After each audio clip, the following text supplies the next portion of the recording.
Excelencia y Trabajo, un podcast de Mireia Las Heras con la colaboración de Espacio Areta.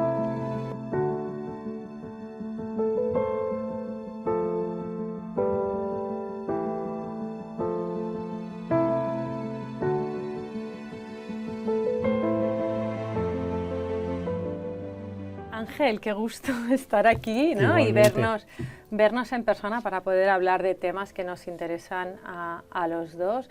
Ángel, cuéntanos un poquito desde City Hub, qué es lo que ofrecéis a las empresas, qué es lo que ofrecéis al mundo y cómo se te ocurre esa idea. Bueno, City Hub es una idea que, fíjate, nace en el 2018 y la compañía nace en el 2019. Eso nos gusta mucho decirlo porque es prepandemia.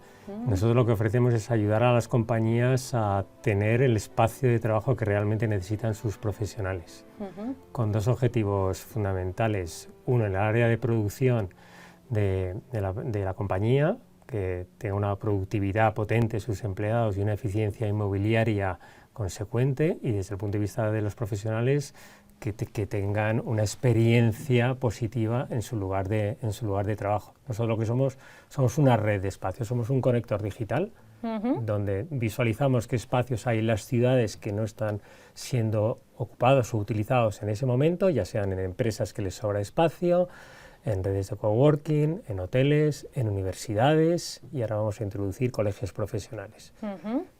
Y desde el otro lado de la conexión están las empresas que le dan a sus profesionales nuestra app para reservar un espacio de trabajo en su oficina o en cualquier espacio de la red, con lo cual nosotros tenemos el concepto de la oficina líquida extendida, que es un poco hacia donde creemos que va a ir el mercado, hacia estos nuevos formatos de trabajo. Entonces, Ángel, por lo que entiendo, yo tengo una oficina maravillosa, pero ahora me sobra espacio, pues porque hay gente que está trabajando desde lugares alternativos, y entonces contacto contigo y te digo, ¿qué hago con estos 300 metros cuadrados y 50 espacios de trabajo que tengo? ¿Y Exacto. tú qué haces? Nosotros hacemos un proceso de validación si ese espacio cumple una serie de variables y indicadores que tenemos, porque no nos vale cualquier espacio. Tiene que haber una securización física de ese lugar, de esos 300 metros, para que no entre en colisión con el resto del edificio o el resto de los metros cuadrados de esa compañía, y tiene que haber también una securización digital de ese lugar. Si cumple esas características, nosotros lo introducimos a la red, con la potencia de que cuando tú necesites ese espacio, porque ya has crecido, tus empleados se están volviendo a la oficina con mayor regularidad, nosotros te lo devolvemos a ti, y lo que hacemos es... Esto es flexible 100%. 100%, en formatos además de microflexibilidad. Nuestra red, nuestros usuarios pueden ir a ese lugar por una hora, y solamente van a pagar una hora, y entonces tú ingresas por ese espacio que ahora mismo está ocioso, y si no es de tu propiedad, estás pagando un alquiler, que es un alquiler, por así decirlo, hundido. Entonces, por eso tenemos muchos espacios de corporaciones que forman parte de nuestra red. Oye, esto a mí lo que se me viene a la cabeza, y creo además que lo hemos hablado en algún momento, es que yo tengo una preocupación y es la España vacía, ¿no? La España vacía, que además mi percepción es que es una España vacía, muy bella, muchísimo más saludable, pues porque tienes un aire mucho menos contaminado, porque tienes muchos servicios que a veces, ¿no? Pues incluso servicios médicos o servicios generales que están ociosos, pues porque están allí, pero no hay suficiente gente que los utilice, ¿no? Estoy pensando pues en toda esta Castilla, ¿no? Pues que Soria, Valladolid, Burgos, ¿no? Pues tantísimos pueblos relativamente, no digo las capitales, sino incluso también pueblos relativamente grandes que tienen servicios.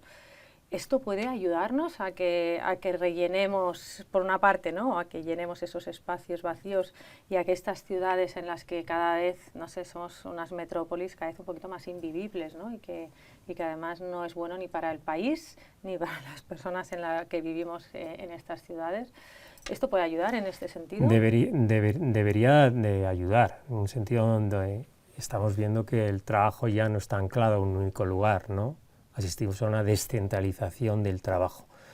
Y es verdad que estos espacios podrían ser lugares donde un trabajador remoto podría podría trabajar ahí. Se tiene que cumplir una serie de características donde yo haya puesto por una colaboración público-privada, ¿no? donde los organismos públicos pongan a disposición espacios que seguramente tendrán ociosos, no ocupados, con una renta bastante asequible y también con unas características de conectividad digital potentes. Si eso se produce y con una movilidad también sostenible, que no implique que tengas que ir en coche, sino que haya transporte público, pues esos lugares empezarán a cobrar protagonismo. Pero es verdad que estamos en un proceso de una superpoblación en las ciudades.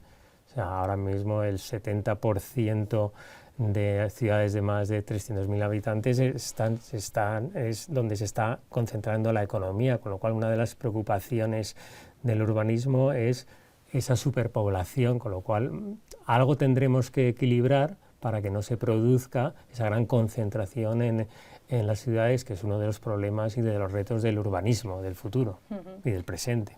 Exactamente, ¿no? Del futuro, pero del futuro inmediato, porque ya nos lo encontramos cada día. De todos modos, Ángel, yo no sé cuál es tu percepción cuando hablas con las compañías, pero claro, trabajo mucho con directivos y con personas, ¿no? Pues, que están en las empresas, y noto todavía una reticencia respecto a que las personas puedan trabajar en lugares alternativos. Escucho una pregunta que a mí me parece tan insensata como la siguiente: si no están en la oficina, ¿cómo sé que trabajan? ¿No? O sea, no sé si tú esto lo has oído, y yo habitualmente respondo un poco con otra pregunta, y digo, ¿y si están en la oficina, cómo sabes que trabajan? ¿No? O sea, pues porque al final... Pero sí, seguimos teniendo como un poco esta mentalidad de anclarnos, ¿no? Y yo, cuando la pandemia estaba durando tanto, decía, bueno, el teletrabajo está aquí para quedarse. Y ya cuando empezamos a llegar hasta el final, decía, o a lo mejor no tanto, ¿no? Porque ya empezaba a ver o a oír voces de volvemos a trabajar. Y decía, un momento, volvemos a trabajar, no, hemos estado trabajando todo este tiempo. No sé que hemos estado trabajando en remoto, desde lugares, ¿no? Muchas veces desde los hogares, pero y eso tampoco era sostenible muchas veces, porque muchos de nuestros hogares, bueno, ¿qué dificultades te encuentras tú cuando estás trabajando estos temas? Bueno, nosotros vemos que ha habido un péndulo, ¿no? Hemos pasado del trabajo remoto al trabajo presencial. Entonces ahora mismo nosotros vemos varios tipos de compañías. Las compañías que están apostando por una presencialidad y las que están apostando por el modelo híbrido, que básicamente están, en la última encuesta que hemos leído de Sodexo, están al 50%. Solo hay como un 2,5% de empresas que están apostando por la presencialidad. A esa pregunta que tú decías, nosotros se la acompaña otra, que nos preguntan, ¿cómo hago para que mis profesionales quieran venir a la oficina? Y yo creo que el debate va mucho más allá de oficina sí, oficina no, presencialidad sí, presencialidad no. El debate va más sobre qué impacto tiene estos nuevos modelos de trabajo en mi organización, qué impacto tiene en la gestión, en la operación, en la cultura, en el liderazgo, que ahí sí me gustaría preguntarte a ti, que al final eso, en una serie de variables, no podemos ver como el teletrabajo como un derecho que tiene el profesional. Yo creo que una de las cosas que ha sucedido es que se ha regulado demasiado pronto. Se ha regulado por la administración, que no tiene ninguna experiencia en trabajar en remoto. Entonces, eso ha puesto como un freno y un rechazo hacia las compañías. Yo creo que al final el teletrabajo ha venido para quedarse, dependerá de la intensidad y del tiempo en cada organización, que para mí va a depender mucho de la visión de la alta dirección. Nosotros trabajamos con compañías full remote, con compañías en modelos híbridos, y las empresas tienen que escuchar a los empleados. Totalmente. El 80% quiere trabajar bajo modelos híbridos, pero un modelo híbrido de verdad, donde el empleado elija en función de su situación y del propósito cuándo ir a la oficina, no que me lo diga una hoja Excel. Es lo que en CityHub llamamos el modelo híbrido líquido. Tú eliges, a lo mejor una semana voy los 5 días. Y no el híbrido sólido, donde a mí me toca trabajar martes y jueves, entonces no veo nunca a Mireia que va el lunes y miércoles. Entonces, ¿tú no crees que es mucho más allá de lo que es el lugar, que es un impacto en el trabajo? El trabajo ha cambiado y hay una serie de variables sobre las que hay que trabajar. ¿Tú no ves como cultura, liderazgo? Totalmente. O sea, bueno, me encanta de lo que acabas de decir de la flexibilidad fluida, que creo que le has llamado. Yo muchas veces he hablado de la flexibilidad flexible, ¿no? Cuando haces que sea rígida la flexibilidad, es una contradicción en términos, ¿no? Si vas martes y jueves, obviamente eso no es flexibilidad, eso volvemos otra vez a hacer rígido lo que debería ser flexible, ¿no? Entonces, para empezar, creo que eso es absolutamente incluso insensato, ¿no? Porque dices, bueno, ¿cómo vas a saber tú si justo es los martes el día que te toca ir a hacer alguna cosa o que en tu barrio hay más o menos, no sé, pues tráfico, lo que sea, ¿no?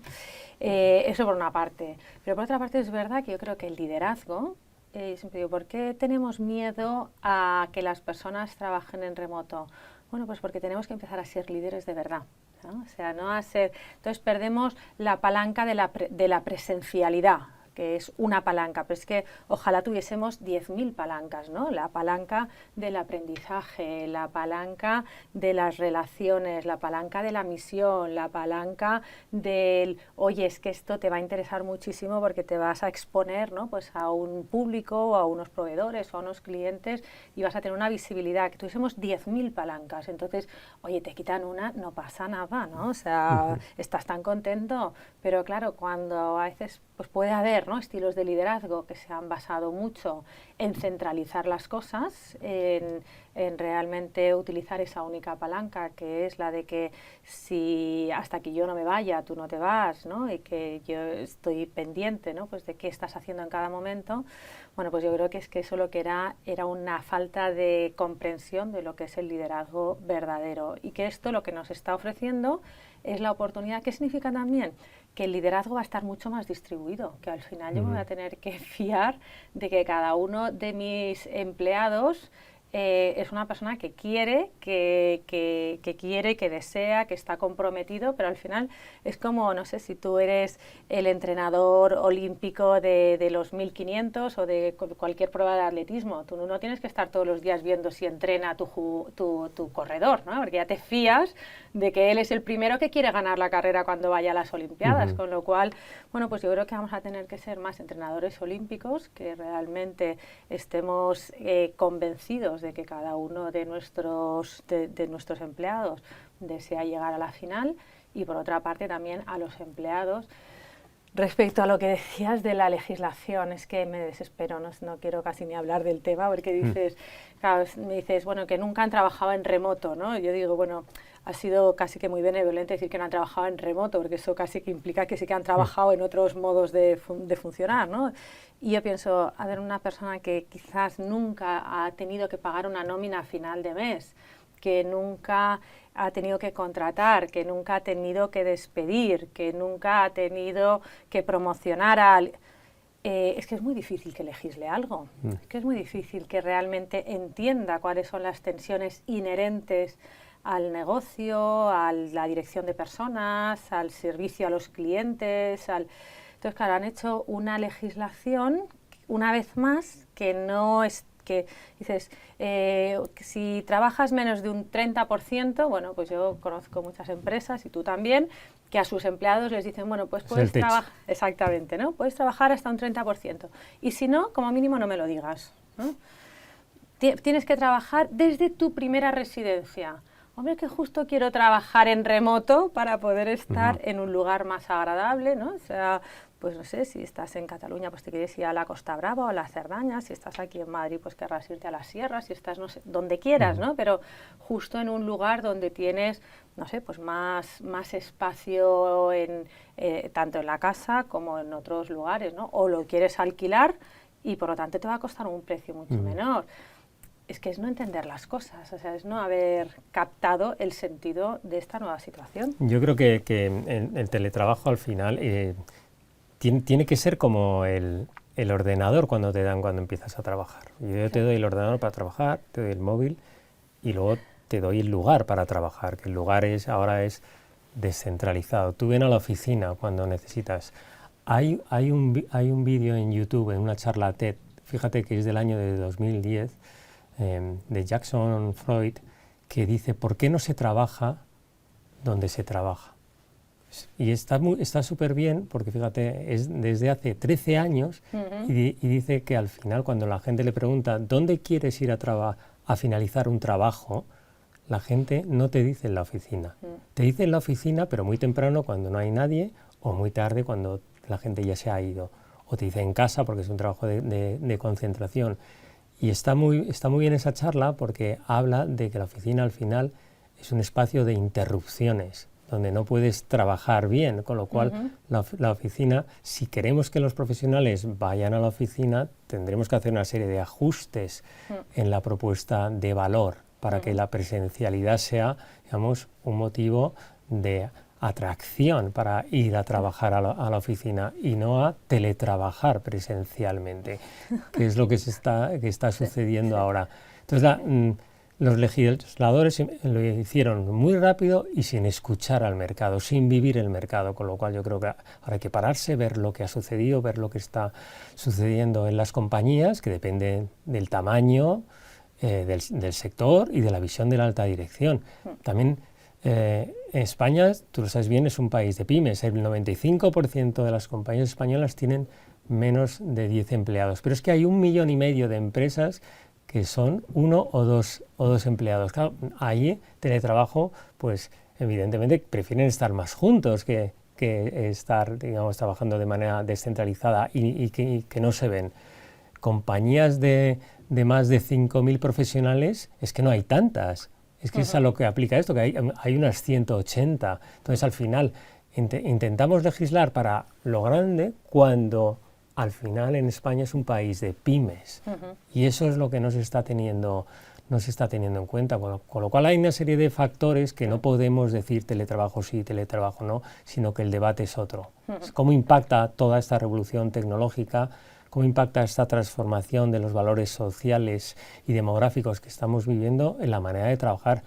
Es una oportunidad increíble para que el trabajo gire alrededor de nuestra vida y no al revés, que el trabajo casi sea como una línea continua, ¿no? Trabaja en algo que te gusta y no tendrás que trabajar en ningún momento de tu vida. Bueno, o haz que tu trabajo te guste, pues porque como lo puedes adaptar, ¿no?, en muchas medidas, porque muchas veces lo que no nos gusta de nuestro trabajo es tenernos que tragar una hora de tráfico, pues en la que pierdo dinero, en la que pierdo la paciencia y pierdo la salud. Yo hace un tiempo trabajé en un pequeño experimento donde las personas utilizaban uno de estos relojes donde ves los cambios de ritmo cardíaco, que es lo que realmente muestra, ¿no?, pues cuando estás bajo una situación de estrés, el cambio de ritmo cardíaco.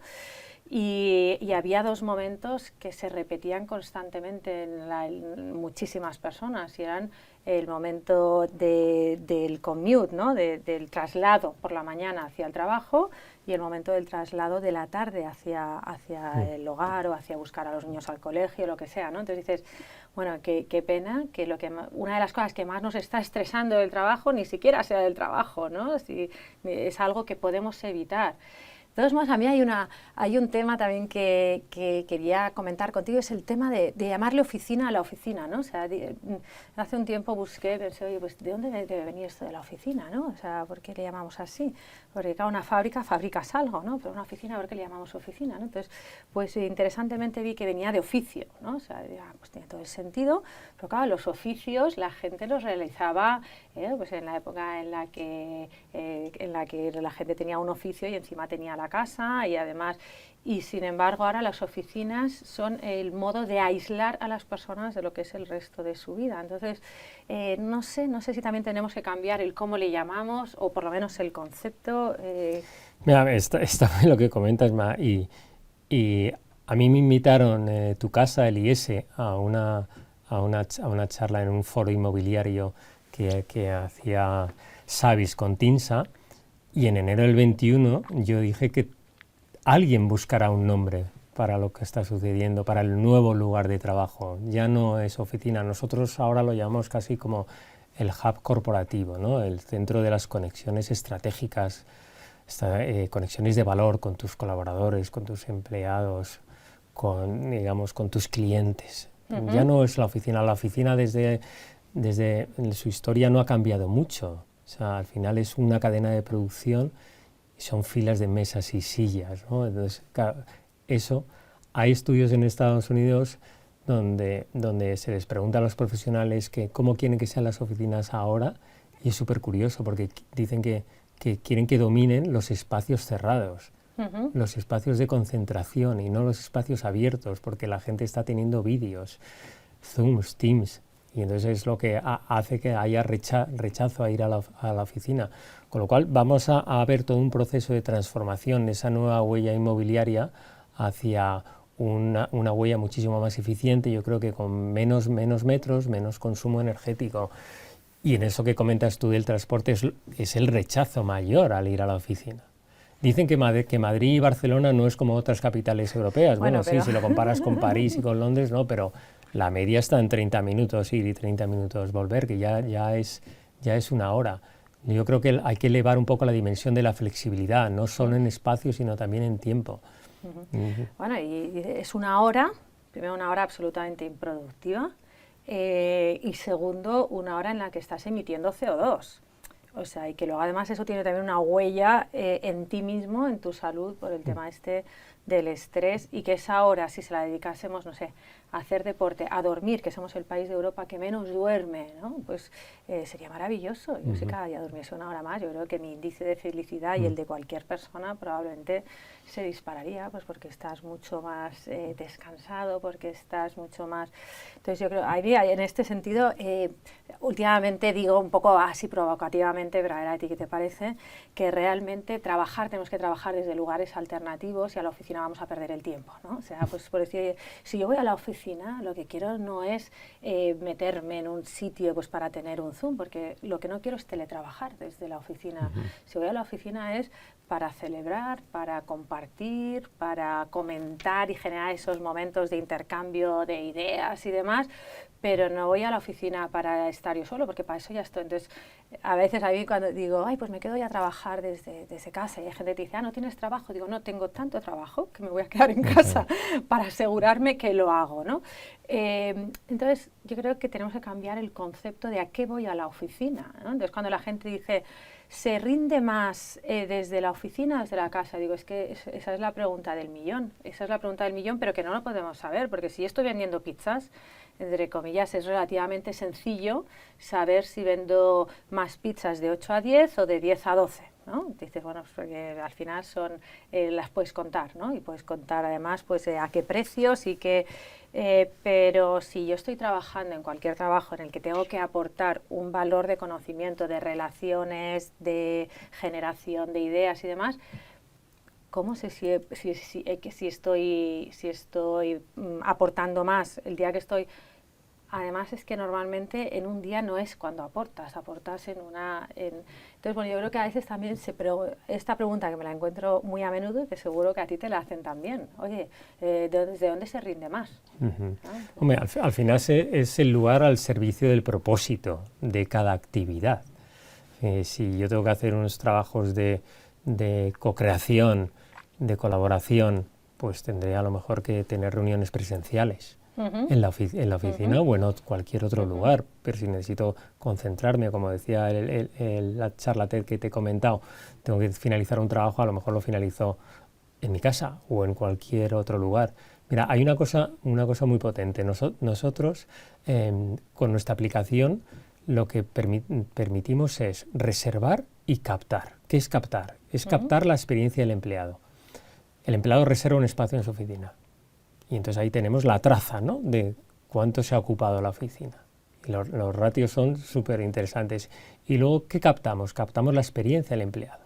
¿Qué significa eso? Que aleatoriamente, algunos días, le aparecen una serie de preguntas al profesional. ¿Te ha sido útil venir hoy a trabajar? ¿Has captado información de valor que no hubieras captado si hubieras venido? ¿Has tenido conversaciones, interacciones espontáneas que no hubieras tenido? Sí. O sea, ¿te hubieras quedado en casa hoy o no te hubieras quedado en casa? Entonces, ahí captas los datos de la experiencia del empleado. Cuando emitimos los informes a los clientes y ven los ratios de ocupación, los ratios de uso y el nivel de experiencia del empleado, es cuando, si coges todo eso, es cuando tienes herramientas, tienes datos para construir la propuesta de valor de la oficina, que cuánto tiene que ser en tamaño, en programa y en diseño. Y en eso que decías, me recordaba un dato de los coches, ¿no? De la parte que tardas el commuting, ¿no? El otro día leía un dato brutal, decía, en Madrid hay 5 millones de asientos que se mueven vacíos todas las mañanas. Entonces, ahí la ineficiencia y las emisiones de CO2 son brutales. Compañías que ahora están preocupadas por los criterios de ESG, pues tienen una gran oportunidad para impactar a través de una eficiencia en el espacio inmobiliario. El tema es si te lo crees o no, ¿no? Como siempre dices, oye, ¿realmente te crees el ESG? Entonces, haz el favor, ¿no? Porque esto es... hablabas de un tema muy interesante y es que esa flexibilidad flexible y ese decir, bueno, cómo te ha sido útil ir a la oficina.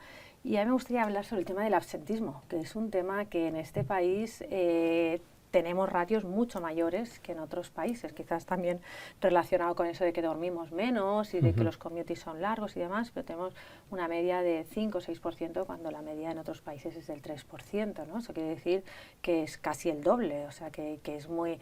Y para una empresa tener un 5% y empresas que llegan a tener hasta el 10%, dices, bueno, quiere decir que le estás pagando al 10% de tu plantilla por no venir, ¿no? Entonces que tenemos...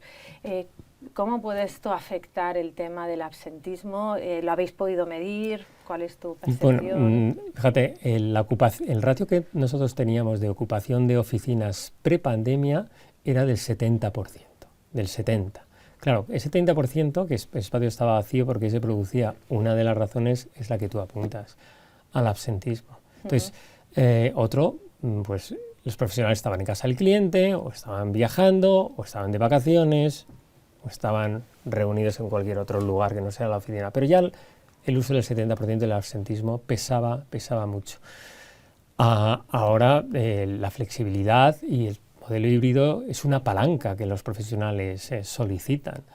Detrás de la retribución está la flexibilidad y la conciliación personal y profesional. O sea, puede ayudar a que ese absentismo no siga subiendo. Pero también hay cifras que las sabrás que son preocupantes, ¿no? El 25% de los profesionales saben que se van a cambiar de empresa durante este año y el 50% está activando su radar para cambiarse. Con lo cual el nivel de satisfacción en las compañías no es muy alto. Y de los cambios que ha habido en el 22, pues el 40% ha sido porque no les daban flexibilidad. Y 40.000 profesionales de enero a agosto del 22 cambiaron de empresa, se fueron de empresa. No es la renuncia, no es la gran renuncia. Que en Estados Unidos, porque nuestro modelo es bastante diferente, pero ya se empieza a ver, las nuevas generaciones tienen otro mindset, como tú sabes. Bueno, aquí dos temas muy interesantes. Uno es que justo de ese 50% de personas que les gustaría cambiar, hay empresas que pueden decir, ¿sabes qué pasa? No me preocupo porque al final no van a encontrar y no se van a cambiar. Yo le diría todo lo contrario, preocúpate porque algunos van a estar buscando y no se van a cambiar. Y tener a una persona que quiere irse y no se va, es tener un rehén. Y ¿no? Tener rehenes en casa nunca es lo mejor que te puede suceder, porque yo si estoy en una empresa donde me gustaría no estar, pues no soy la persona que haga, no sé, pues el mejor marketing de esa empresa, que atraiga talento, que dé el mejor servicio, que aporte mi mejor versión, ¿no? Entonces, lo peor que te puede pasar en una empresa es tener personas que querrían irse, ¿no? Y no se van, porque, por el motivo que sea, ¿no? Porque no encuentran o porque la legislación lleva a que pierdes una serie de beneficios, ¿no? Y muchas personas a lo mejor se activan, pero luego de repente se acuerdan o alguien les recuerda, oye, que tienes 20 años de antigüedad y te vas a dejarte mucho dinero sobre la mesa, ¿no? Que solemos decir. Entonces dices, ostras, pues mira, sabes que me lo repienso, ¿no? Entonces eso es un drama, porque al final esa persona sigue en un lugar que no le agrada, pero... Es la renuncia afectiva que llamo yo, ¿no? Es decir, estoy, pero no estoy al 100%. Y entonces eso es lo que provoca, digamos, pues las ovejas negras dentro de la compañía. Pero yo creo que todo eso va a ir cambiando, lo que pasa que los cambios llevan su tiempo, hay cambios que se convierten, digamos, en revoluciones. Yo creo que estamos dentro de lo que llamamos una revolución flexible Y creo que la llegada de las nuevas generaciones, la generación Z que ya está empezando a llegar, tiene otras inquietudes y otras preocupaciones. Dinos algún dato esperanzador en tu percepción de la generación Z, porque digo, pobres, ¿no? O sea, casi les estamos diciendo muchísimas cosas sobre ellos que hace que sea difícil pues querer atraerlos, pues porque parece que nos da un poco de miedo. Bueno, yo creo que no, ¿eh? Yo siempre digo que los millennials fue la generación, o es la generación más formada, y la Z es la más informada. Son los verdaderos nativos digitales. Mis hijos, que son la generación Z, es que vamos, manejan la tablet como los tuyos, vamos, de una manera brutal. Yo creo que esos van a ser grandes conectores de talento y conocimiento en las compañías. Hay una gran oportunidad para que haya, digamos, una conexión entre las generaciones. Yo lo llamo, todos somos generación híbrida. Todos somos X y millennials, centennials, pero todos generación híbrida. Yo creo que estamos en la época de la hibridación. Igual que en el siglo XVIII hablábamos de la ilustración, ahora hablamos de la hibridación, ¿no? Y vamos hacia eso. Oye, en ese sentido es muy interesante lo que tú decías, esta generación Z que utiliza, ¿no? Pues con una naturalidad asombrosa, ¿no? Pues todos los medios digitales. Parte de lo que quizás ni siquiera somos conscientes es que se relacionan en el metaverso, ¿no? Llámale Fortnite, llámale Minecraft, llámale Roblox, con una naturalidad, y se sienten mejores amigos de una persona, ¿no? Que a lo mejor no saben si es un hombre, un chico o una chica, pues porque tiene un avatar que es un perro, que está en Nueva Zelanda, y que se sienten súper cercanos a esa persona y que realmente desarrollan una relación de amistad, de intercambio de conocimiento, de intercambio, y que para nosotros, ¿qué nos parece? Escucho, ¿no? Es que para intercambiar, hace falta la presencialidad. Yo digo, a nosotros sí, porque a mí se me socializó en el patio del colegio, ¿no? O sea, y yo aprendí a jugar esto, ¿no? Pues en la calle, en el patio, en los campamentos de verano. Ahora viene una generación donde esto es al contrario, donde han aprendido a socializar, y además eso ha venido todavía mayormente, ¿no? Pues con la pandemia, ha sido en los espacios interestelares del metaverso y de los distintos. Entonces yo creo que ahí también tenemos que hacer un cambio hacia comprender pues cuáles son sus... Ahí el gran reto de la empresa es, pues están demasiados conectados digitalmente. El último dato que he visto es que estamos como 4 horas al día delante de la pantalla. Yo creo que ellos están bastante más, yo creo que alcanzan los 2 dígitos, ¿no? Y eso ya hay estudios americanos que implica qué impacto está teniendo en su bienestar emocional, depresión, estrés, ansiedad, con lo cual la llegada a la empresa es lo que puede hacer que esa desconexión digital y esa relación más humana, que es la que puede ayudarles a aterrizar de una manera más tranquila y más humana y no tan digital, que está muy bien, pero todos los excesos siempre son peligrosos. Oye, Ángel, ya casi acabando esta conversación, porque ya nos estamos acabando el café, el agua, todo. Si tuvieses que darle una recomendación a un político para fomentar que esta hibridación llegue a puerto pues cuanto antes, pues porque es algo positivo para todos, ¿qué consejos les darías o qué les pedirías o qué trabajarías con ellos? Pues yo trabajaría una conexión público-privada. O sea, tenemos excelentes empresas, excelentes líderes, fabulosos empresarios, con cantidad de datos sobre sus compañías, qué es lo que están pidiendo sus profesionales, qué están desarrollando, y la legislación lo que tiene que hacer es escuchar a la iniciativa privada y legislar en función de lo que ellos están viendo y lo que ellos están pronosticando que puede suceder en sus diferentes sectores. Entonces yo lo que apuesto es por una construcción de una propuesta público-privada con sentido.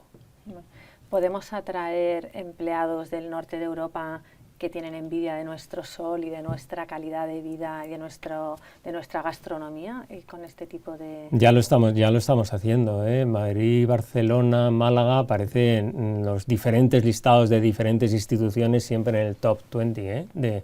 de destinos preferidos por el trabajo en remoto. La ley de startups también ha favorecido la llegada de estos nómadas digitales y cada vez veremos más. Bueno, pues esperemos que realmente, ¿no? Pues en poco tiempo tengamos estos espacios y por lo tanto tengamos también una sociedad más equilibrada donde podamos trabajar de un modo pues muchísimo más eficiente para el entorno, para el medio ambiente, para las empresas, para las familias.